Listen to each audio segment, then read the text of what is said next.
Hello, everyone. My name is Chi Min Peng, the moderator of this event, and the moderator, the Fan Jiande, Professor Fan, and because he have another meeting, change his schedule, so I am the moderator today. And our topic of this event is EU Taxonomy. And it's a very important issue in the world because just as everybody knows, the EU Taxonomy means the European Union's sustainable finance taxonomies, and we call EU taxonomy. Actually, in Asia, especially the ICT supply chain, we are from the TCP Taiwan Climate Partnership. Is by the 8 leading company, global company. They're headquartered in Taiwan. For example, AUO, the display panel company, and the Delta Electronic, TSMC, Microsoft Taiwan, Lion, Acer, and Asus, the Noble company, and also Pegatron. So the leading 8 company, they think the importance of the climate change. So 3 years ago, we organized to Taiwan Climate Partnership, and they also link all of their supply chain. So right now we have about 100 members, and we care about everything about the climate change. I think the EU taxonomy is the most important thing we should care. And so today we have a 4 speaker here. One, actually, I'm in the COP28 Blue Zone right now in our digital cross-screen pavilion. And we have one speaker here is Nivea Chen from the KPMG. And also we have 3 speakers online. The first is Serge Giacomoto, and it's very difficult to pronounce. Probably you can let us know. And he's a policy officer of European Commissions. And I know you are a big guy about this policy. And we have a speaker online from Taiwan, is Honda Chen. He's a convener of the Sustainable Finance Academic of Banking and Finance. And the last one will be the Christian Kind. He is a head of a program, Adelphi. And the 4 speakers are very important in this field. And later on, we will have a panel discussion. So I would like to give the floor to Serge. And Serge, okay, wait a minute. Probably we move to the Nivea and Huang. Can you give me our first to talk about the issues from KPMG, please?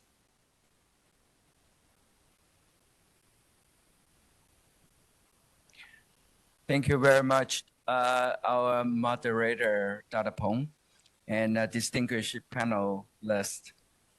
Ladies and gentlemen, good evening, or maybe it's good afternoon.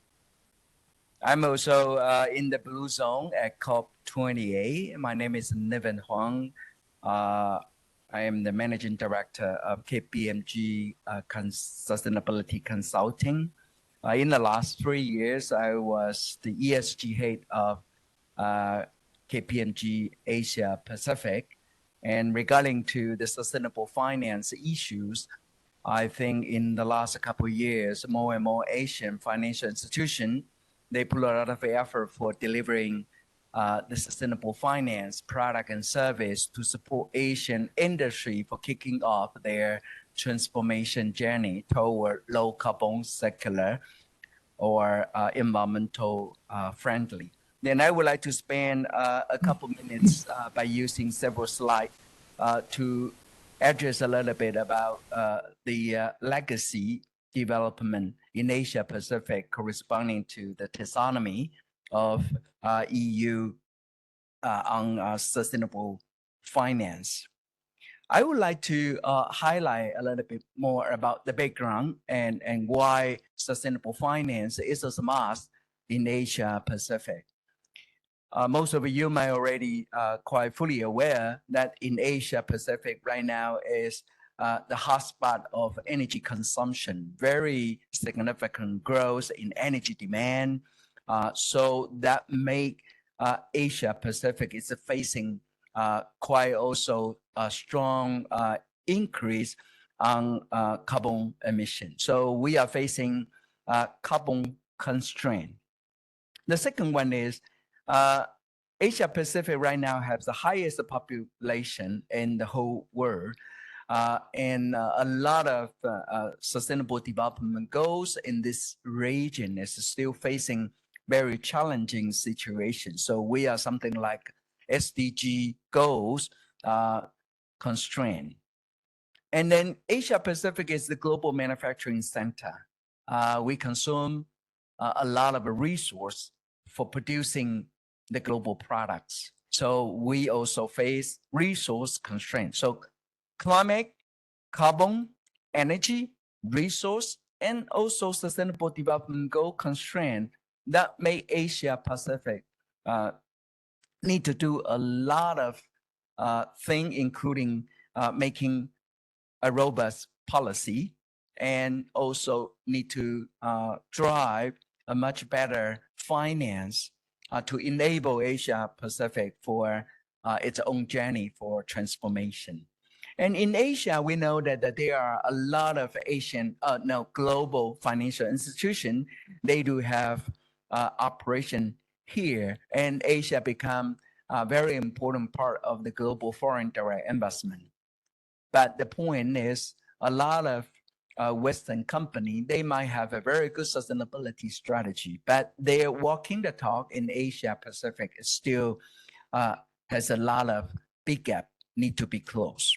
And in Asia, sustainable finance for Asian financial institution is also booming. But very important is lack of professional expertise to design very transparent and with also high integrity sustainable finance and product for supporting Asian business. And based on the Bloomberg latest information for yearly data, if we look at the previous year, then very obvious, the sustainable debt in 22nd is the first ever in the history since the year of 2007 for the first green bond was issued.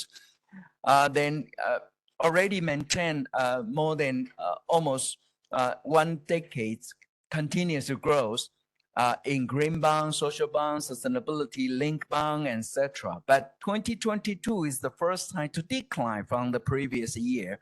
And then based on right now is almost December, still just only 2 to 3 weeks, it will be end of 2023. And based on the latest data, it seems a very high possibility that we are going to have the reality that a second year decline the sustainable debt comparing to the total issues in 2021. And because of the CSRD and also the SF Sustainable Finance Disclosure Regulation, SFDR, and in this June, there is also another new directive, CSDDD, etc. And then more and more regulation mandated the carbon accounting for the listed company in a lot of global or regional or national stock exchange. And so more and more complex regulation that mandated the financial institutions need to become much more transparent for their sustainable finance practice. And then EU Taxonomy, we believe that that is the most influential, powerful, but it is also very good for building up the common language and to raise the bar for all of the financial institutions to disclose in a much more transparent way with the information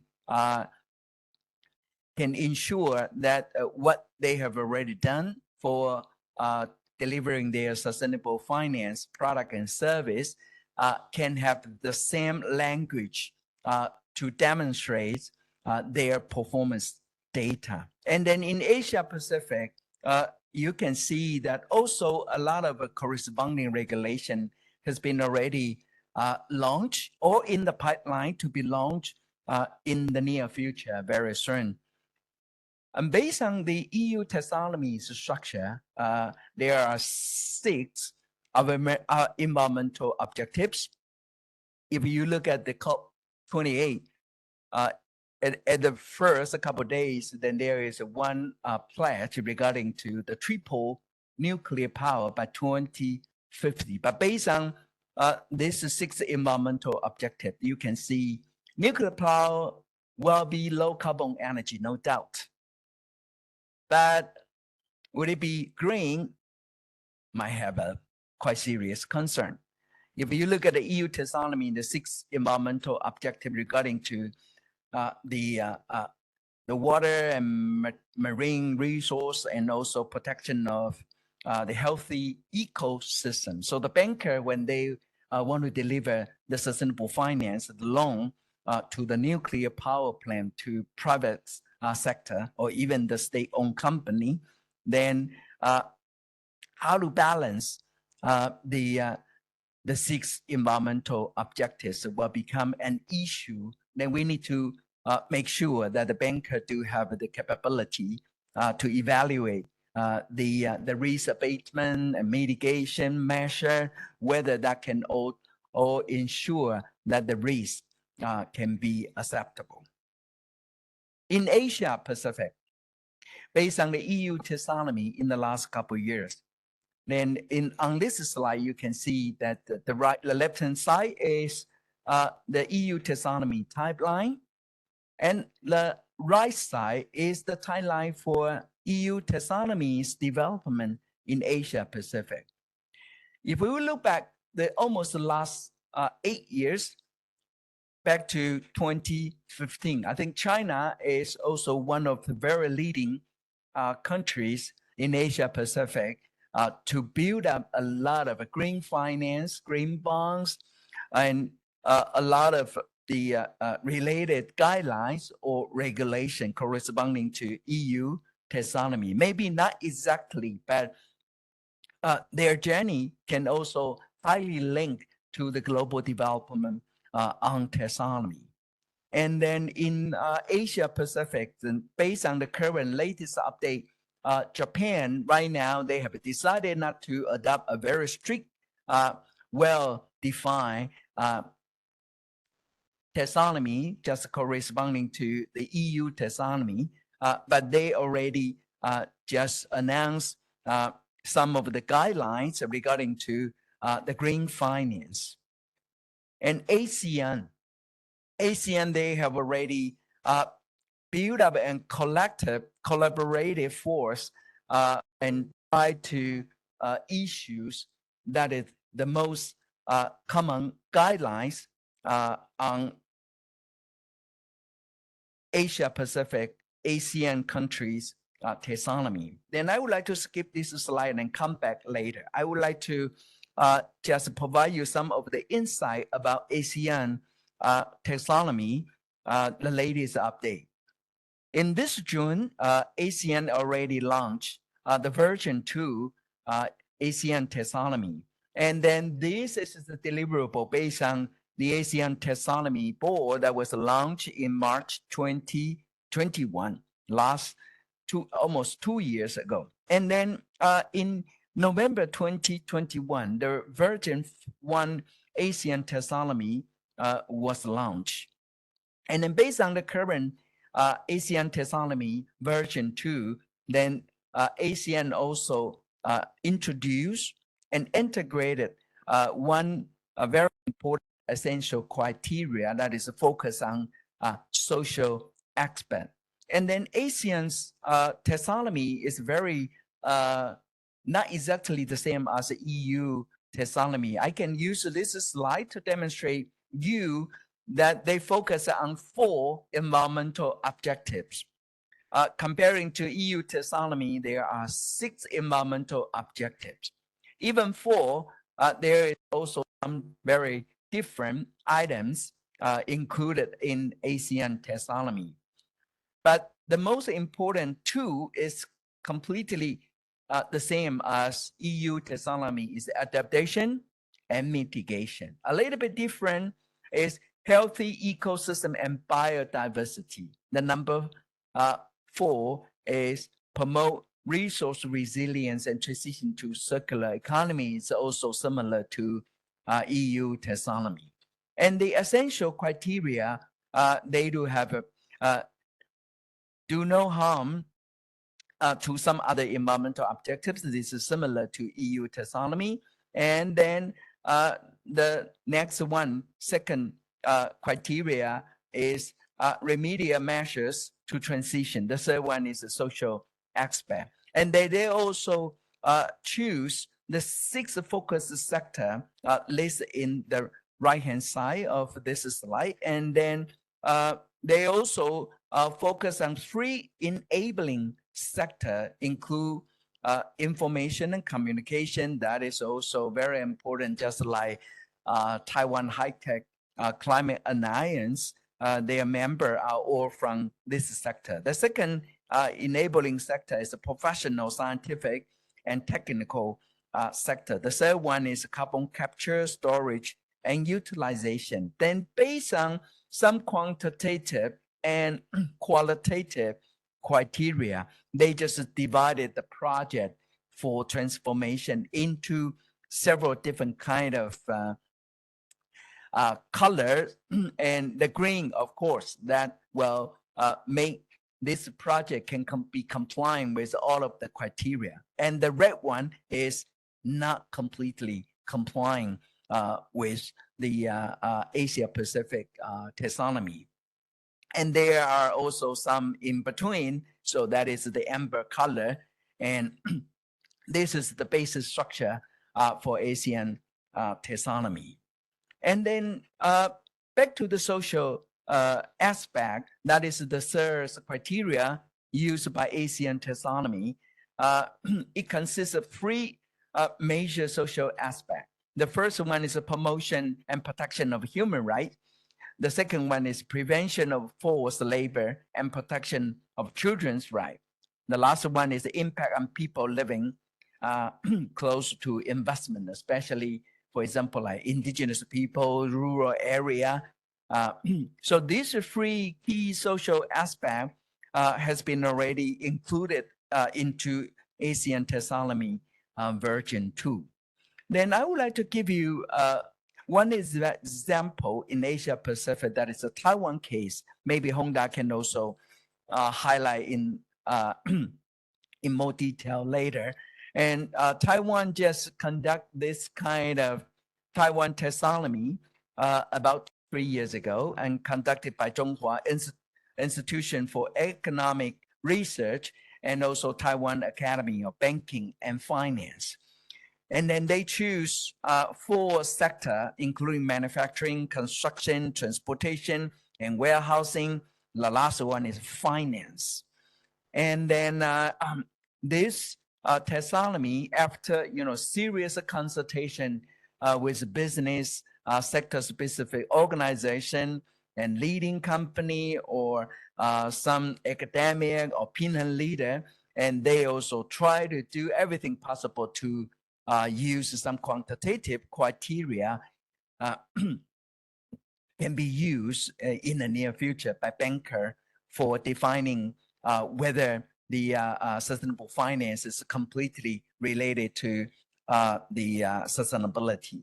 So the 6 environmental objectives in Taiwan is exactly similar to EU taxonomy. Then after almost 1.5 years consultation, and then almost 1 year the related policy and regulation preparation, Taiwan government just announced officially the Taiwan taxonomy. I think that can be regarded as phase 1 requirement and regulation and of 2022.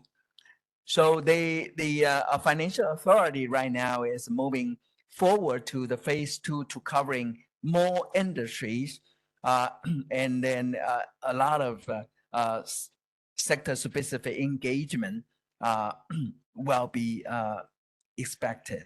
And very important thing I would like to wrap up in my presentation is a sustainable finance need to deliver positive impact in Asia Pacific, because we are facing carbon constraint, resource constraint, social inequality constraint, and then sustainable finance should be complying with the well-recognized and well-defined framework and standard. So the performance, the assets allocation, capital allocation can be well communicated based on those kind of finance, what kind of impact can be the consequence. The second one is no more superficial by Asian financial institution because of global greenwashing monitoring on sustainable finance. That is also the basic driver for EU Taxonomy and SFDR in Europe. So we need transparency, consistent standard, and benchmarkable KPI for financial institutions when they want to have the practice in sustainable finance service. And then third point is embeddment and professional expertise will be needed for working the talk. So if the banker, they just only follow the guidance and framework, and even there is some quantitative criteria for them to tell whether that can be regarded as sustainable finance based on some ASEAN taxonomy, EU taxonomy, Taiwan taxonomy, etc. But expertise is the most important because that can become the professional, operational, stepwise process and methodology that can be embedded into the financial service. And number four is data and sector-specific engagement for criteria is a very important part of the whole process. So if the company in different kind of a sector that will be covered in the near future by taxonomy, then all of the transparent data disclosed by company, and then that also need to assure the data quality.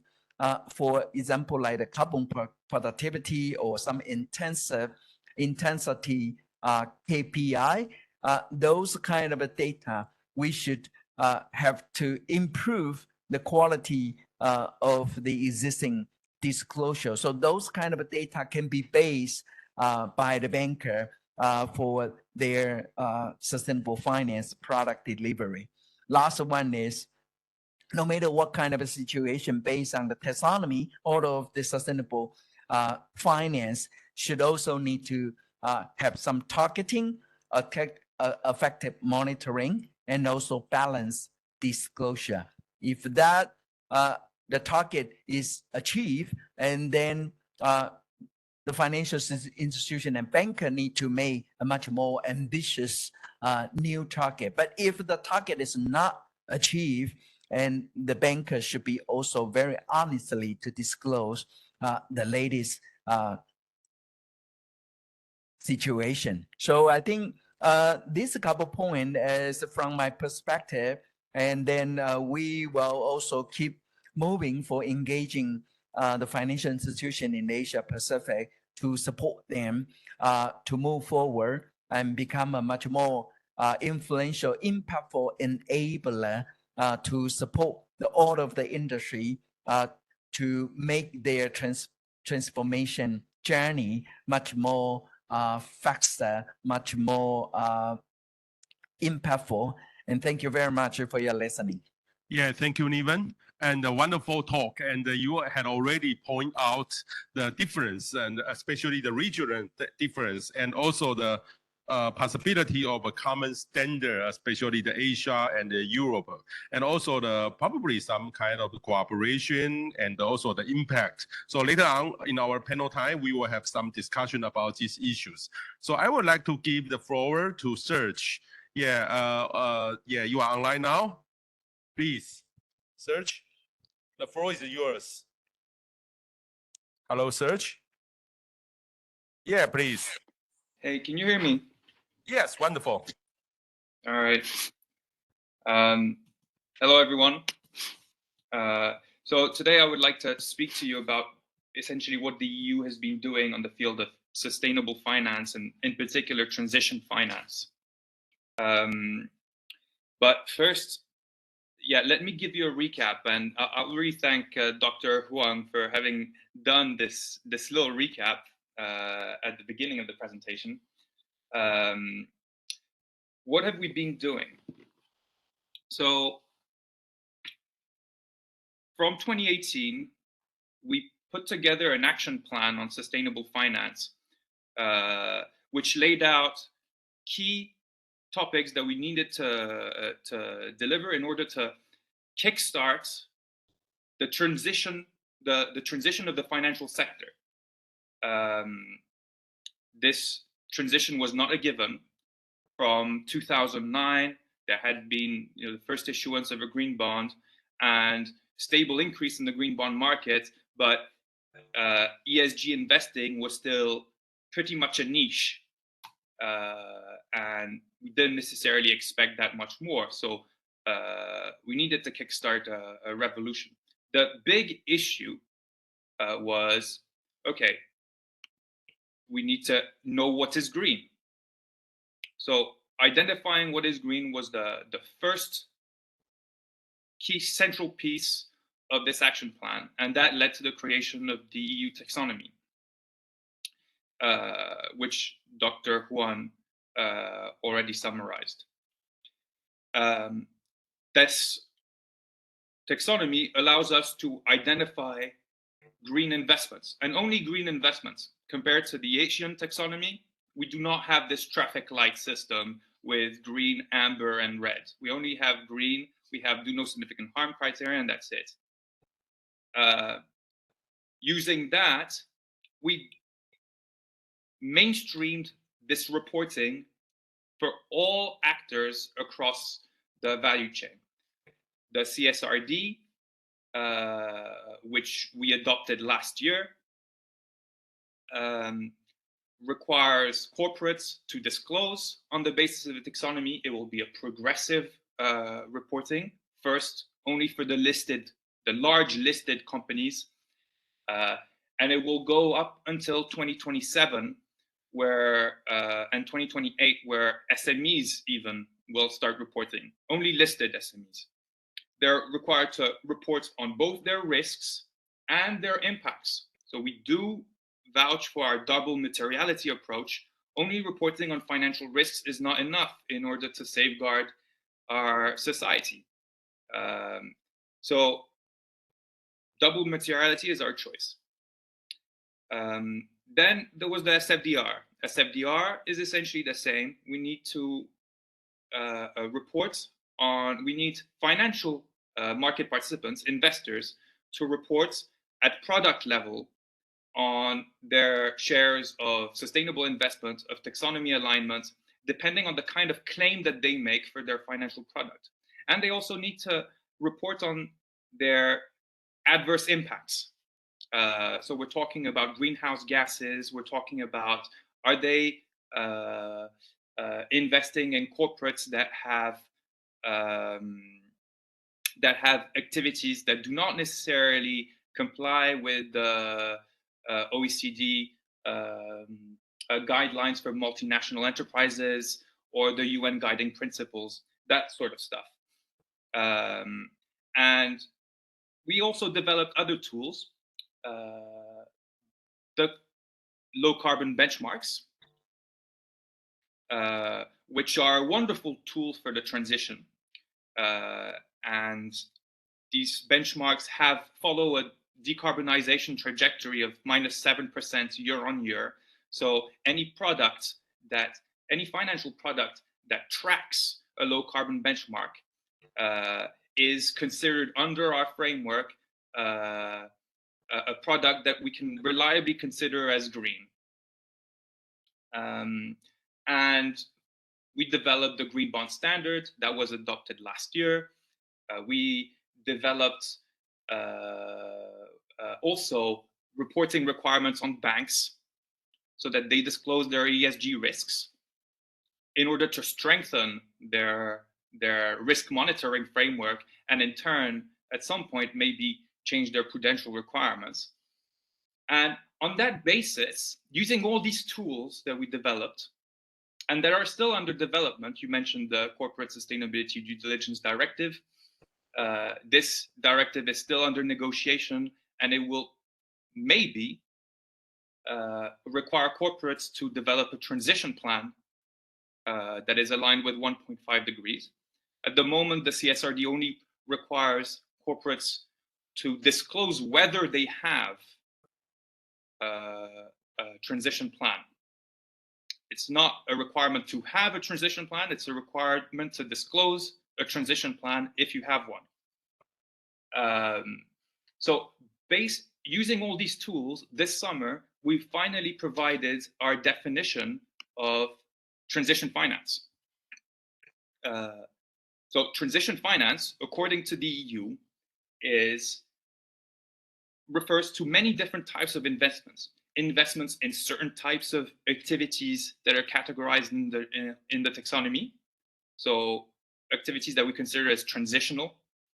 So transitional activities are typically energy intensive activities. We're talking about steel, cement, transport, these kinds of activities that are not green today, although in the taxonomy we consider everything as green, they are still characterized with this additional qualifier that is transitional. So typically these criteria will be dynamic, they will have to be reviewed. So investments in these activities are considered as transition finance. Investments in portfolios that track a benchmark are considered transition finance, and investments in corporates that have a robust and credible transition plan, which refers to what we already developed in the CSRD. Now, the question is, what is a robust and credible transition plan?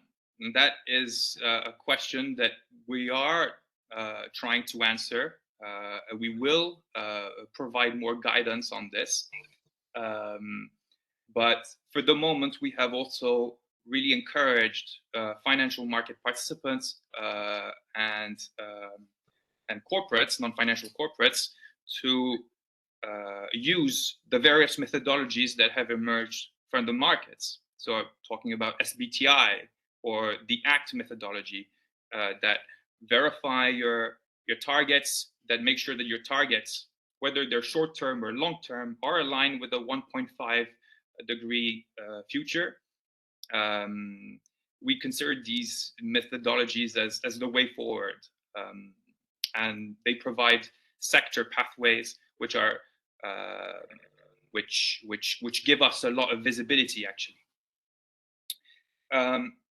So using this definition of transition finance, now the question is, well, will that be enough in order to further foster not only green investments, but actually the greening of the economy, as in getting rid of harmful investments and making sure that what is harmful today can become more green?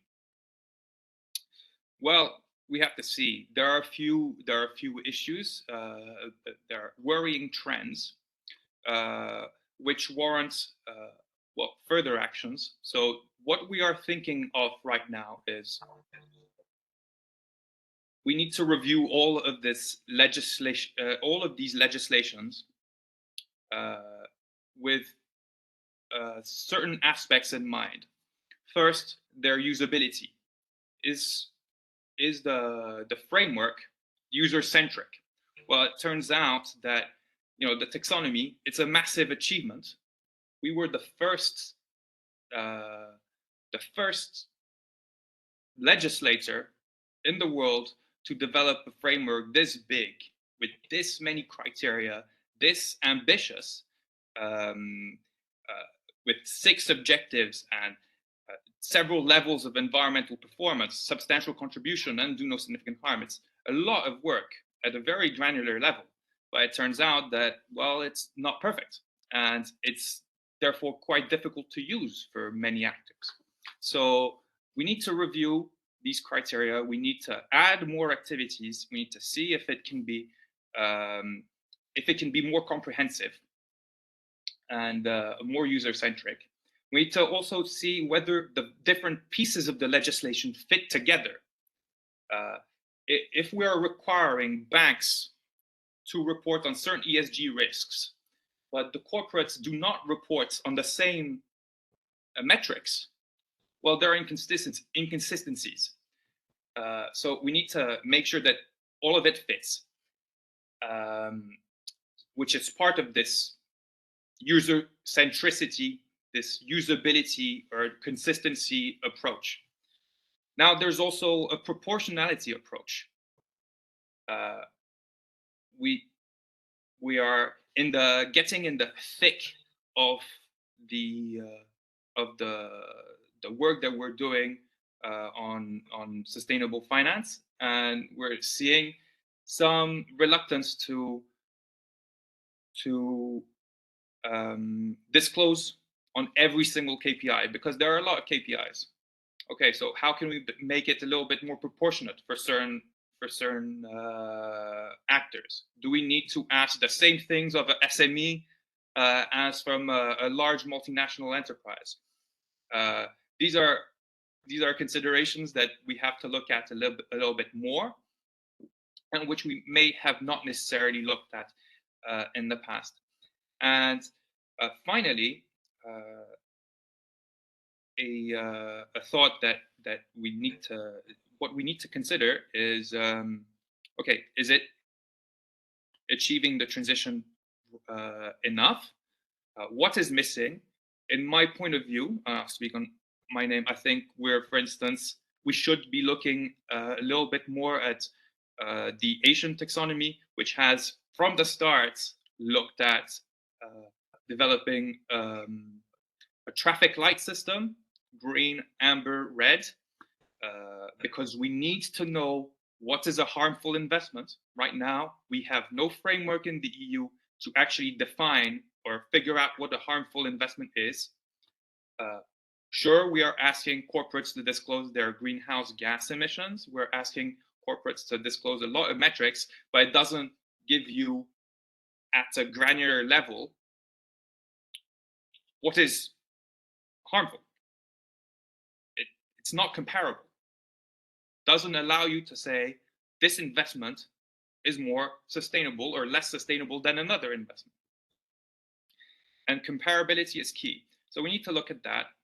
And at the beginning, I said, if I recall correctly, that sustainable finance has very much been a story of transparency. Also because, well, we cannot ask more than transparency really in the EU if we're a markets-based economy. We cannot force corporates or investors to make particular investment decisions. We can only really suggest that they do by making sure that the information is out there, making them realize what they should do on their own. Cannot force. Well, can we go a little bit more than just transparency is the question that we also need to look at. Should sustainable finance and transition finance become a bit more carrots and sticks oriented? Should there be more incentives within the framework? We thought that transparency could generate a greenium, for instance. Well, why not actually de facto create a greenium by influencing prudential requirements? How much capital a bank needs to keep in its stock depending on its levels of risks, its levels of sustainability risks. Right now, all of this is not necessary. This is not really standardized. It's at the discretion of the supervisor. So we need to look at that a little bit more. It's going to be a difficult topic, but I think it's a topic that that is very, very relevant. Yeah. So all in all, in this exchange, I'll do a recap. I looked at what we have done, where we're going, and highlighted some key issues. And I'm really looking forward to our conversation. Thank you. Yeah, thank you, Serge. Yeah, you make a very clear answer from the Niven Huang, and also give our some instruction about EU Taxonomy. And right now, I would like to give floor to the Honda Chen, and he is also an expert in our local area. And actually, I read a lot of his books about EU Taxonomy. Honda, please, the floor is yours. Okay, I see. You want to share the slide, please? Yes. Hi, good afternoon.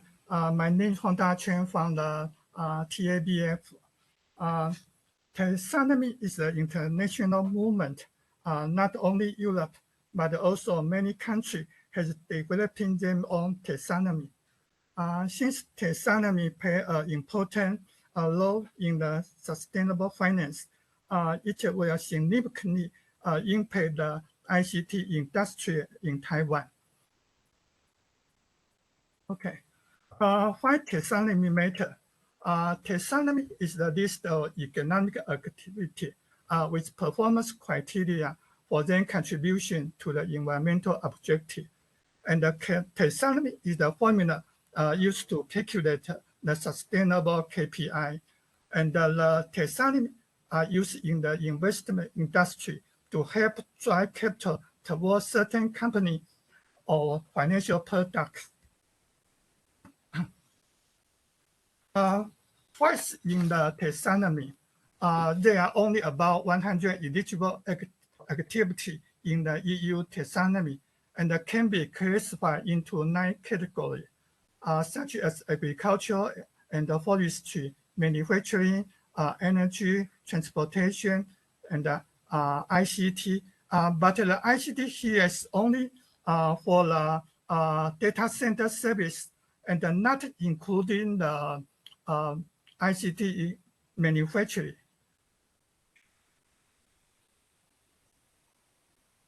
Yes, only eligible activities can undergo the TSC process. It means they need to pass the technical screening criteria to be taxonomy aligned.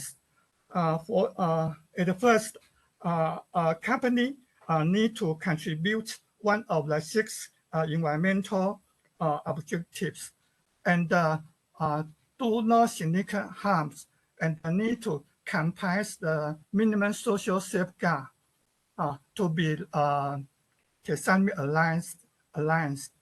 And the company report the result in them CSR report, and the banks disclosure them green asset ratio. And Taiwan ICT are non-eligible in the EU taxonomy, and only the eligible activities have a chance to be the taxonomy alliance. So the KPI for the Taiwanese company will be 0. Here's the eligible activity in the EU taxonomy, and you can see there are only 2 activities in the ICT category. And here is the formula for companies' sustainable KPI. This the portion of the turnover aligns with the taxonomy, and in the formula we can see the taxonomy aligned turnover will be the numerator, and the all turnover will be the denominator.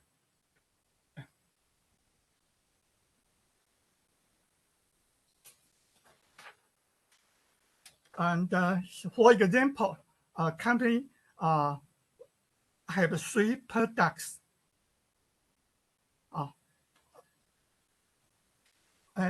Hello, did you hear me?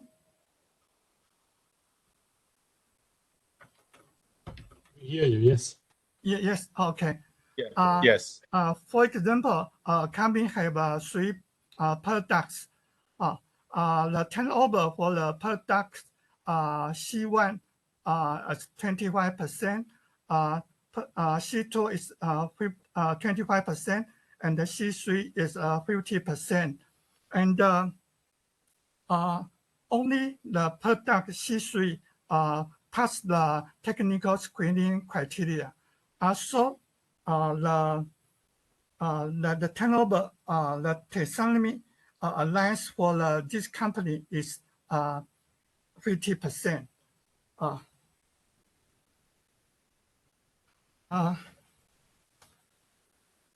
Here's the formula for funds taxonomy KPI. For example, the fund invested in 3 companies, company A, B, C, and the company's A's KPI is 40%, and the company B is 80%, company C is 10%, but the company A is only 3% of the proportion, and the company B is 50% proportion, and the company C is 20% proportion. So this fund, the taxonomy alliance for this fund is 54%. A company with a low KPI score will be least appealing to the sustainable fund. Okay, this is the formula for bank KPI and then green asset ratios. In the beginning, we need to know only eligible activity have a chance to be taxonomy alliance. And the formula for green asset ratio is the total carbon assets will be the denominator, and the taxonomy alliance asset will be the numerator. And so the bank will have these incentives to lend to the company with a low KPI score. Here's the example. We can see the total assets, eligible assets, and the taxonomy alliance assets for a bank. And the financial institution will have these incentives to invest on company with a low KPI score. And now we, the Taiwan taxonomy follow the EU taxonomy. And for example, we have 6 environmental objectives, and do no significant harms to other 5 environmental objectives. And we need to comply with the minimum social safeguard.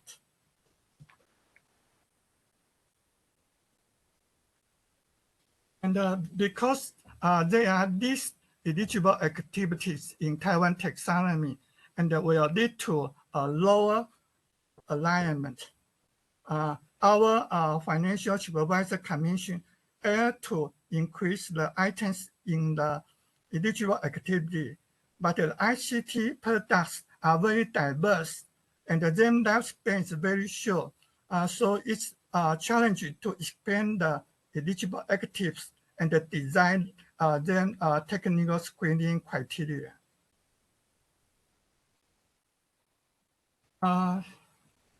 In this July, the Reuters report said most European firms have no revenue or capital expenditure aligned with the EU taxonomy.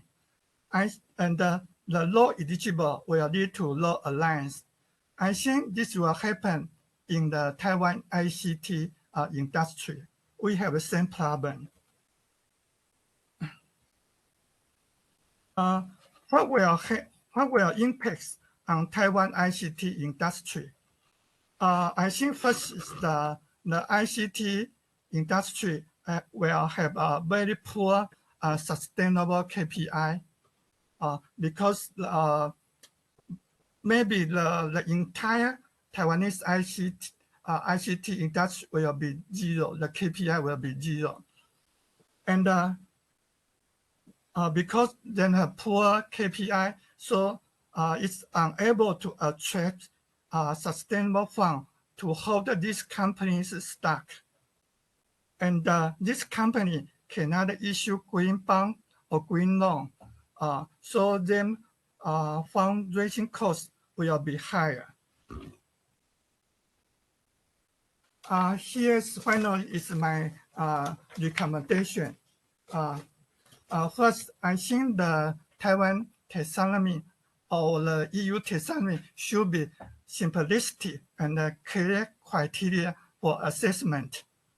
And second, I think we should focus primarily on the greenhouse reduction as the main environmental goal, with other five listed as do no significant harms and minimal social good. And the third, I think, is the most important. I think the ICT industry can use the green electricity consumption as the KPI because the ICT industry is so diverse and the lifespan is so short. It's very challenging to devise technical screening criteria for them by each. And I think it's also echo the international requirement for the renewable 100. Okay, thank you for your attention.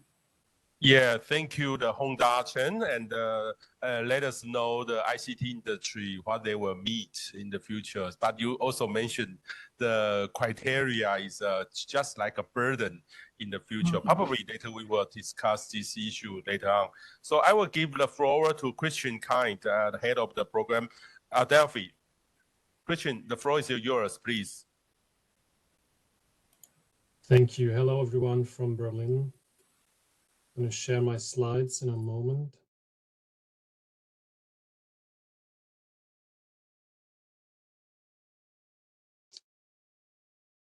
Okay, I can see them on your screen now. I was asked to talk a bit about the role of climate risk assessments in the EU taxonomy, and that's what I'll do. I'll talk a bit about what role climate risks play in the EU taxonomy and how to assess climate risks, what are key steps for a climate risk assessment that conforms to the rules of the EU taxonomy. And I'll try to link a bit, make some links to what this can mean for companies in Taiwan or Asia in general. As I said, I'm speaking to you from Berlin. I'm working for Adelphi, a consultancy that is working a lot for governmental and private clients. I lead a team of 16 people working on climate change adaptation. And overall, we are 350 employees at different offices in Europe, working on a range of topics across the spectrum of sustainability. And we do so in a number of countries around the world. We saw this slide a couple of times already in different forms, but here again, those are the 6 objectives of the EU taxonomy. And climate risk assessments need to play a role for in 2 cases of the EU taxonomy. So if you want to report economic activity as making a significant contribution to the environmental objective adaptation to climate change, you need to conduct a climate risk assessment that shows what are the climate risks, and you need to show how the economic activity is helping you or helping others to adapt to climate change. So that's one of the cases where you need to conduct a climate risk assessment, and the other, what we see much more common use case or requirement for doing a climate risk assessment is to show, to fulfill the do no significant harm criterion that is connected to the goal of adaptation to climate change. So if you have an economic activity that makes a significant contribution to one of the other goals, let's say climate change mitigation, then during the do no significant harm assessment, you need to show different things. You need to show that the mitigation activity does not cause any harm for biodiversity, that it doesn't go against circular economy, and you also need to show that it is in line with climate change adaptation activities. And for this, there's not a clear set of technical criteria that you can just tick, because climate risks are very local and depend on the activity and also the region in which the activities are taken. So to show that the activity that contributes to one of the 5 other environmental objectives, to show that it is in line with adaptation to climate change, that it can deliver its benefits in a changing climate, you need to check whether there's climatic changes that might negatively affect the activity. And those are the 3 key steps. You need to identify whether there are physical climate risks that are material to the activity that can affect it in a significant way. And in the climate risk assessment, if you come across such physical climate risks, then you're required to assess a range of solutions that can help mitigate these climate risks. And then the 3rd step that is required in the Climate Delegated Act is that you prepare the implementation of a suitable adaptation solution or several solutions. And if you're looking at existing activities, you need to prepare an adaptation plan and show how you would implement it within the next 5 years.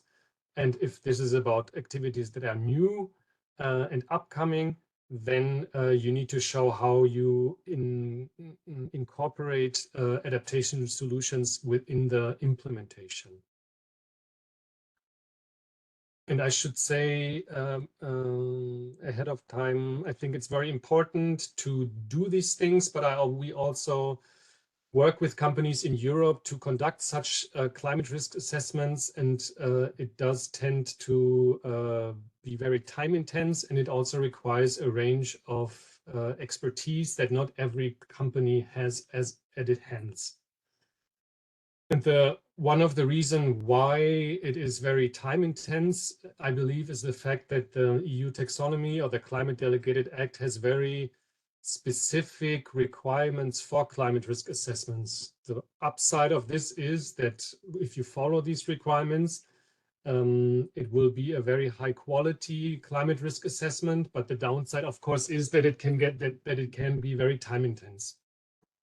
So the requirements are that you screen climate-related hazards that are listed in the appendix of the Climate Delegated Act. That means you have 28 hazards, and for each climate-related hazards, you need to check, does this affect can this hazard appear where the economic activity takes place, and can it affect the activity in a negative way?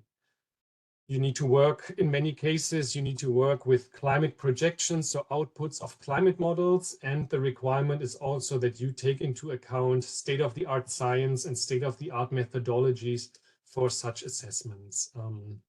You can read up more about this in the FAQs that were published last year that specified the requirements a bit. And Adelphi, me and a colleague, we also authored a guidebook on recommendations for companies on how to perform climate risk assessment that is in line with the requirements of the EU Taxonomy.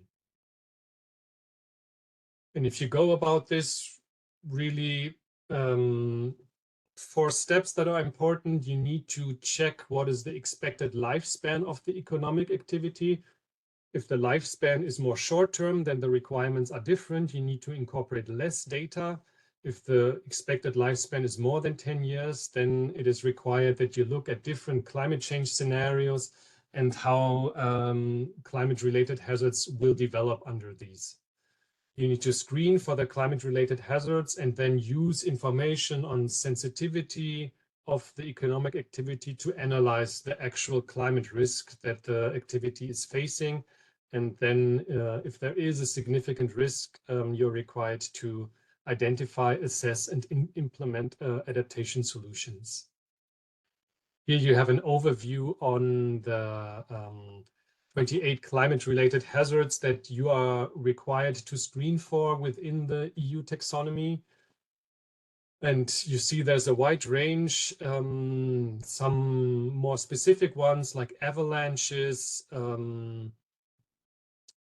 landslides, glacial lake outbursts, so things that are very specific to certain regions, but then also more general climate-related hazards that affect all regions in Europe, really: heat stress, heat waves, storms, water stress, sea level rise. But for every climate-related hazard, you are required to make a check and to document whether this affects your economic activity or not. And now my first attempt at trying to link what's being done in Europe to activities in Taiwan and Asia. So in the FAQs from last December that provided some more details on some of the aspects in the Climate Delegated Act, it said that the depth of the climate risk assessment may vary as long as the depth is sufficient to identify physical climate risks that are material to the activity. And now, so the extent to which risks may exist in the supply chain or in upstream production processes can be weighed up individually for each activity.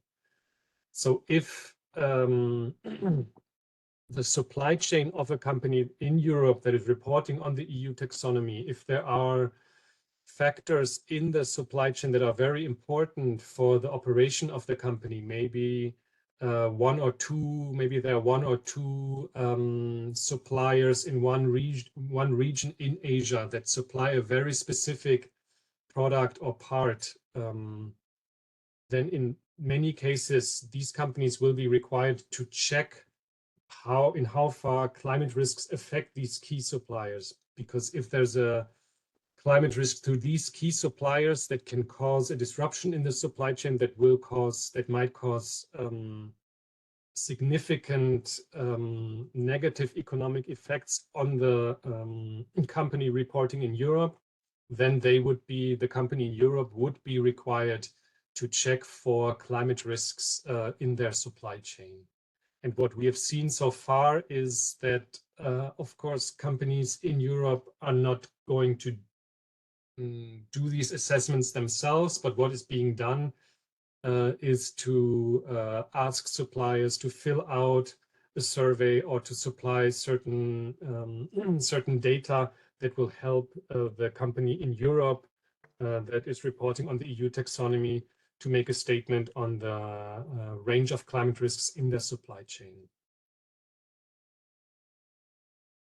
Now, the key questions that need to be asked in the climate risk assessment is, has the economic activity been affected by climate-related hazards in the past? That's always a good starting point, especially for economic activities that have a short horizon. Then it's a legitimate and fairly low effort way to look at what has happened in the past.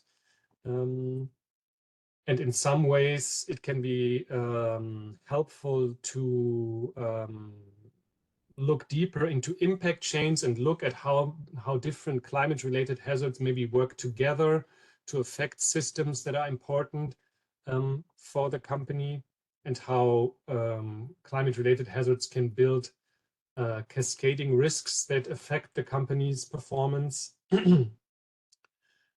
And then looking into the future for economic activities with a time horizon of less than 10 years, it's important to look at how climate-related hazards, for example, number of heat days are likely to evolve in the next 10 years. And for this, you can look into projections or climate decadal forecasts. And for economic activities with time horizons of more than 10 years, you also need to ask, how can the frequency and the intensity of climate-related hazards, how can they change in the future? So how much more river floods are we going to see next to our production plants? And for this, it is required that you look at a range of scenarios and maybe look at, okay, this is the worst case, this would be the best case. And then it's also important not only to look at the hazards, so at the flood, at a heat wave itself, but it is important to check, okay, if such an event happens, what does this mean for our production process? Will this be negatively affected because temperatures will be too high, because water will come in? Or are our production processes, our production facilities robust enough to withstand such events? And as I said, there's the requirements for the EU taxonomy climate risk assessments are fairly specific. So in the FAQs, there's a number of points on which scenarios to use. I won't go deeper into this, but bottom line is that at least two scenarios on future development of the climate should be looked at. And in the end, you need to answer the question, how material, so how significant might it be, might the potential for adverse consequences from a climate-related hazards be for my economic activity? In some cases, there might be a small adverse consequence, a negative impact on the economic activity, but in the case that it's a very minor consequence, those climate risks can be rated as low. In other cases, they might be rated as medium or high. And here, how do you rate these risks? There's not any guidance on this, but you are required to make a rating of your own choosing. And then for those risks that are more on the medium and on the high side, adaptation solutions need to be developed. Here's just an example of how such a rating might look like. And the rating, of course, needs to take into account different scenarios that we see here. But we have also worked with companies who have, of course, their own risk management system. And then in these cases, it makes sense to build on the systems that are in the company already. And then often we ended up working with a classical risk matrix where you have probability of a certain event and the impact of the event.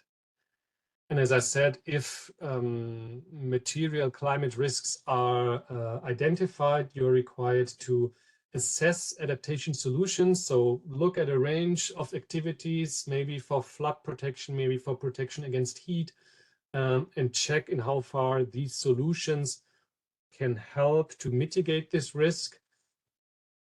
And then you're required to implement at least one solution and write down in an adaptation plan how this implementation would go about within the next 5 years, ideally providing information as well on how to monitor the success of such a adaptation activity. In summary, and maybe a little lookout and a little bit of advertisement, in my perception, the taxonomy is just taking off among the larger groups of companies within Europe. So we are expecting to see a lot of climate risk assessments for the EU taxonomy reporting in the first half of, sorry, this is a typo, in the first half of 2024. Our impression was that this year it was a lot about understanding the regulation, about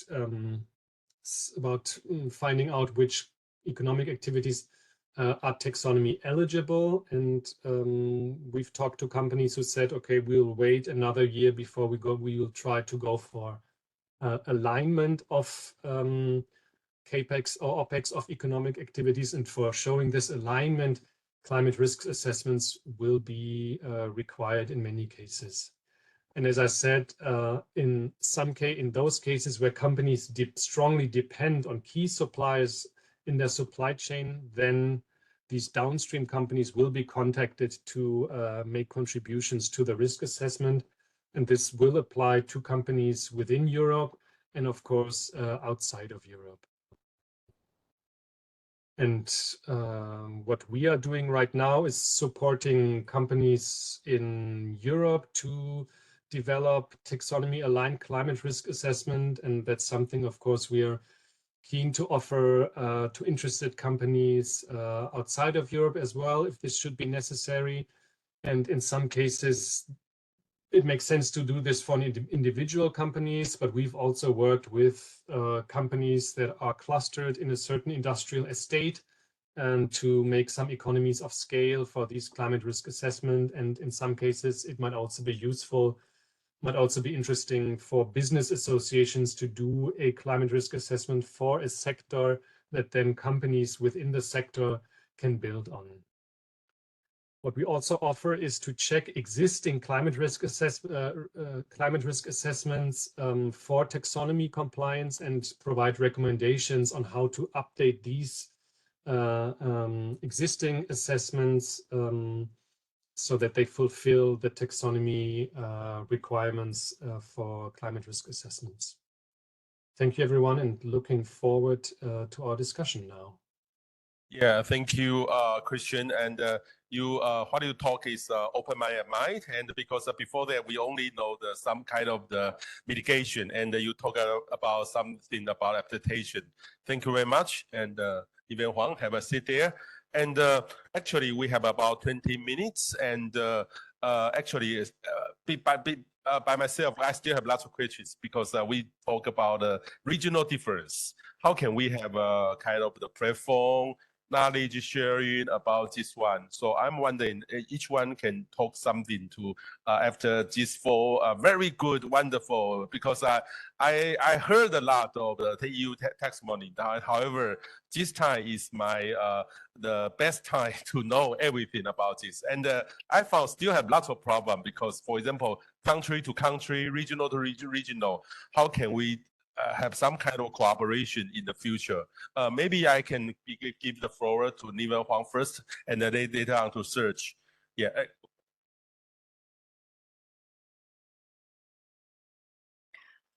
Yeah, I think the other three distinguished panelists has already highlighted very good and informative messages for us to consider. For example, like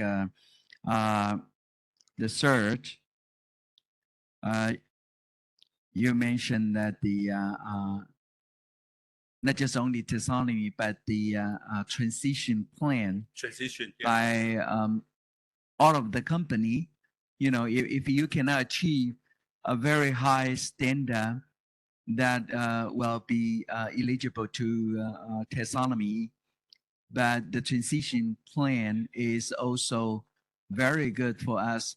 You know, we can just leverage the framework, criteria, and methodology of the EU taxonomy and every country's ASEAN's taxonomy. Then every company, I think you are going to have a very good supporting structure for guiding you to make your own transition plan, but should be also very ambitious because eventually you're gonna also move to the sustainable solution. And the second one is Chris also mentioned taxonomy aligned risk assessment. I think that will be also a very good information for all of the company, no matter that you are covering by the taxonomy, but based on those economic activity and then the environmental objective, the taxonomy aligned risk assessment will be very important part of the company's action toward low carbon, circular, and positive biodiversity for this kind of very new issues or target for company try to do everything possible to move to that direction. Okay, thank you, Niven. And I will give the floor to Serge. All right. So we have an expert group called the International Platform on Sustainable Finance that we're chairing. So the European Commission, along with many partner countries, including China, Canada, I think Japan, Kenya. I think we're talking about countries representing at least 80% of global emissions. And what we're doing is trying to harmonize, trying to think together about sustainable finance policies, what's in the toolbox, how to learn from our mistakes, from what we've done. And one of the first deliverables that was presented, I think, at the COP last year, or maybe at COP 26 in Glasgow, was the Common Ground Taxonomy, which was an exercise, a comparative exercise between China's attempt at a taxonomy, which doesn't follow the same logic, and the European taxonomy. And essentially, it was just looking at the mitigation objective. Also because we didn't have any other objective apart from adaptation, and not do no significant harm. And the logic is, okay, what is the least common denominator? No, the greatest common denominator between the two taxonomies. Where do our criteria happen to be the same for each sector that these taxonomies cover, so that we can figure out, okay, these, according to both the Chinese taxonomy and the European taxonomy, we're both green. So now, building on that, the International Platform on Sustainable Finance, please check the website, is working on expanding this common ground taxonomy, looking at more environmental objectives and at more activities. And I think they're also looking at do no significant harm, but I'm not so sure about that. So right now, the question of harmonizing taxonomies between jurisdiction is a hot one. It's not one that will necessarily be fruitful in, the short term, because it's very, very complicated. Also because a lot of our criteria are dependent on our national legislation. Our national legislation are not necessarily replicable. Each legislation has its own history. So we need to kind of think, okay, what is what we can consider as equivalent legislations. It's not an easy exercise, so it will take time. Mm-hmm. I'm wondering, the Taiwan ICT industry, so we have a dialogue platform with the EU Taxonomy, just like your team have a dialogue in the future. Should we need it? Sure, I think so. This summer we added quite a few activities in the taxonomy. We added a few activities relating to manufacturing of clean technologies, manufacturing of components. So now the ICT sector should be a little bit more covered, or at least its supply chain should be more covered. And now we also have a feedback mechanism where you can suggest to the Commission and to the expert group that works with us on the development of the taxonomy, which activities you think could be worth including in the taxonomy and why, and what the criteria could be. So you can also check on our website. It's a feedback mechanism. Okay, thank you. Wonderful. But okay. It doesn't presume that anything will be taken on board. We'll just look at it. Okay. Christian, you raise your hand, please. You speak first. Unmute, please. Unmute. Thanks for the very interesting contributions. Yeah, I have two questions, a bit for everyone, or two thoughts to discuss for everyone, but maybe also looking a bit in your direction. Serge, good to see you again. What would you say? What are the key lessons learned from the EU taxonomy development that other actors who might be interested in pursuing such a path should take into account? Because the process, as I remember it, in Europe, it was a very intense process. So I'm sure there's a lot of little learnings along the way.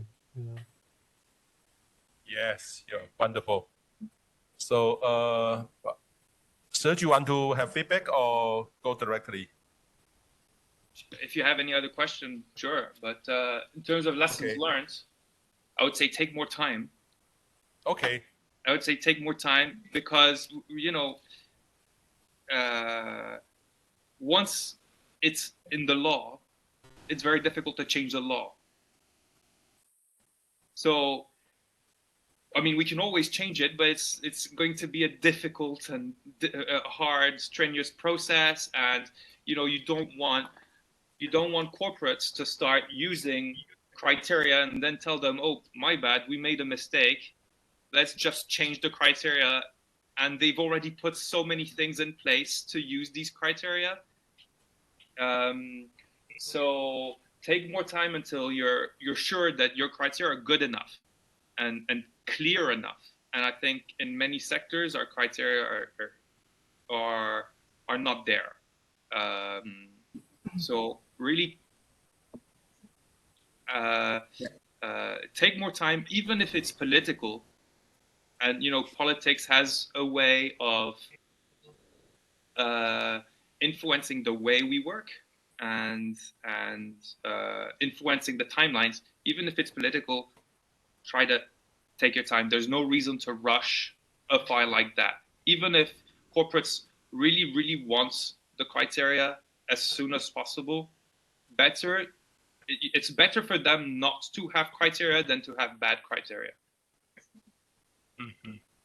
Okay. Yeah, I would like to echo what you just mentioned, that it is a very complex journey, and then should be patient, not to rush, and of course that lot of engagement, consultation will be the case, it will be needed.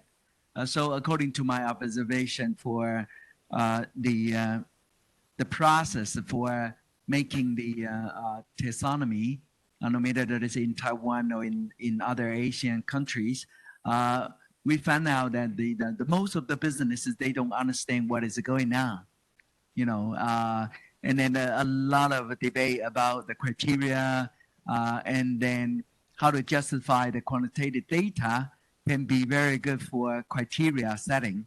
And then some of the debate will also, when in the process for making the taxonomy, a lot of transition for the journey of the transition. Sometimes the company will mix up everything and confuse a lot. So the much more patient for classifying what it is, what is not, and in the engagement and consultation process, I think that is very important for Asian business. And then we also need to encourage the Asian business to participate much more aggressively into the process for making the new criteria for taxonomy issues. Okay, thank you. Wonderful idea. Probably next year we should meet in Esaberet for COP29. We will invite you to join face to face. Okay, I would like to give the floor to Honda Chen, and maybe you have some of the conclusion by your thinking. I would like to thank you. You studied the Taiwan IC industry already, and is a very interesting goal, and we should follow. Yeah, please. Okay. I think the EU taxonomy is too complicated. Even the Asian taxonomy also too complicated. I think like a PhD student to work on them dissertation, and then each company need to make a report to them CSR report. So I think the taxonomy should be simplicity and clear criteria for assessment. And my second opinion is the background for each country is different. So for Taiwan or Asia, it's difficult to copy the EU taxonomy. So I think each country should respect other countries' rule or standard. Okay, that's my opinion. Thank you. Yeah, Serge, maybe you can answer the simple questions, the simple, make it simple, but sometimes it's also difficult. Yeah. Serge? So I'm sorry, I didn't really get the question. If there is any. Honda mentioned he hope maybe because right now it's too complicated. Yeah. To understand, and so each company sometimes they were confused. So I'm wondering, what's your opinion to make it simple? So I think there's something pretty ironic there, because the irony is that the taxonomy's point is actually a simplification tool. It's a tool to essentially rationalize, to streamline the number of KPIs that companies, financial market participants need to disclose in order to assess their sustainability. At the end of the day, thanks to the taxonomy, you end up with one number, well, a couple of numbers, to assess the level of greenness. It's taxonomy alignment. You have one number. With the CSRD, you end up with a huge number of different KPIs: greenhouse gases, energy consumption. Do you have a transition plan? Water emissions? A huge array of different KPIs, which at the end doesn't even tell you whether you're green or not. It just gives you a picture of a company. So it's pretty ironic that the taxonomy, which aims to essentially do all the work for the company by saying, okay, do you comply with this, with all these criteria? If you do, then you're green, and you have only a few numbers to disclose and not a huge array of numbers. Even though it aims to simplify, do the work for the companies on their behalf, it has become more complicated than any other tool. So I do agree with Mr. Chen that it is too complicated, because the criteria right now are, some of them, too complicated. And yeah, we do need to simplify them. For instance, Christian Kind's criteria on the vulnerability risk assessment for climate adaptation, I'm sure that for certain sectors, we could have a criterion that is more straight to the point. We could have something that is, okay, do you do this? Do you have this? Do you have a certain proof that you're in a particular risk-free zone or whatever, for instance, the building sector? And then it could be a lot simpler. So yeah, we can improve it. I don't think it's the taxonomy's fault. I think it's a human fault. It's not a problem of the tool. It's a problem of, yeah, we need the time to improve it. Yeah, thank you. And actually, today's talk and also your sharing is very fruitful for our knowledge about the EU taxonomy. And so I would like to thank you. And it's our first time in COP20. In COP, we have a Blue Zone pavilion, and I hope in COP29 or COP30, we still have a chance to discuss with you. Beside the COP, we still have lots of chance. Thank you all of the guests, and thank you very much. Hope to see you online or face to face. Thank you very much. Thank you very much. Thank Bye. you. Thank you, everyone. Bye, everyone. Bye. Thank you. Thank you. Okay, wait a minute. Take a photo, please. Nival, please stand up. Take a photo. Take a photo by using my phone. Okay. Okay, 1, 2, 3. Okay, first photo, 1, 2, 3. Okay, second photo, 1, 2, 3.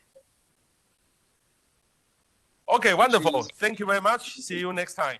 Bye-bye. Taxonomy. Bye-bye. Take care.